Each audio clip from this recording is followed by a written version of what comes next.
Hi guys, it's Adora again. You're welcome to my channel. If you're new here, thank you very much for joining us, and I do hope you press that subscribe button before the end of the video.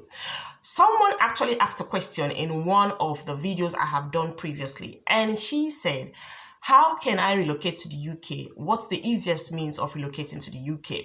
And now I'm going to say, if you want to relocate to the UK, the easiest ways to relocate to the UK is one, if you're coming in with a student visa, if you're coming in with a work visa, if you're coming in as a spouse of a British citizen or a British resident.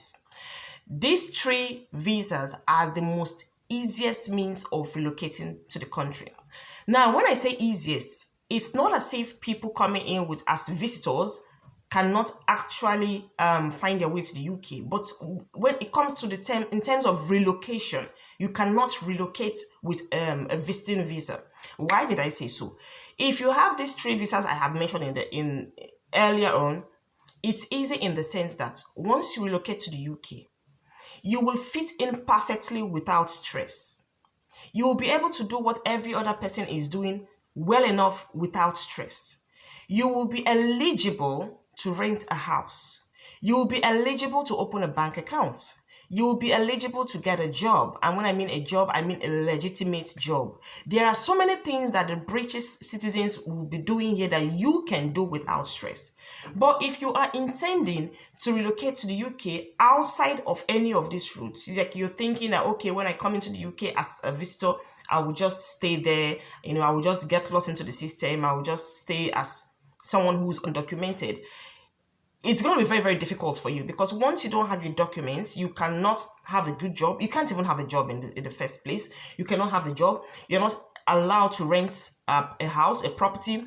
You are not allowed to open a bank account. You're not allowed to have a free medical health care with the NHLs. You are just basically cut out of the whole system. In fact, it's like you're not existing.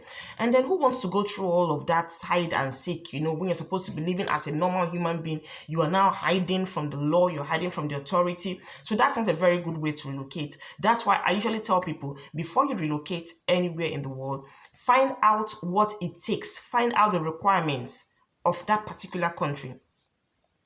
Find out what it takes to relocate there. Find out what it takes to live like a normal human being in that country. Find out what it takes to get a job, what it takes to get a house, what it takes to get good education, quality healthcare services, and all that. Because it will only take you as a legal resident or as a legal person in the country to assess these things I have just mentioned. So as far as I'm concerned, that is the only easiest means you can actually relocate to the UK and you enjoy your stay in the UK. Any other thing outside of this, I'm very, very, very sure is not easy at all. If you're thinking of coming to the UK as someone who doesn't have the legal rights to reside in the UK, and with time or as time goes on, you will work on it. Honestly, I don't see how easy that will be because as far as I'm concerned, the UK immigration process is quite a very lengthy and daunting process. It's quite a stressful process, especially if you have no real reasons or genuine reasons as to why you should remain in the country. And also have at the back of your mind that while you decide to remain in the country illegally or you decide to stay without the legal means to remain in the country, it can be a very, very tough situation. So before you take this step and several other steps on how to relocate to the UK, I would advise you do the needful. Make your research, ask questions, note the routes you think you are qualified for that will enable you come to the UK without stress, that will enable you move down to the UK without pressure, that will enable you come to the UK and live a fulfilling life and not just to be hiding away from the law or hiding away from the authority. So it's very, very advisable you do your research before you move. So that's it for today. Thank you very much for joining and see you again next time.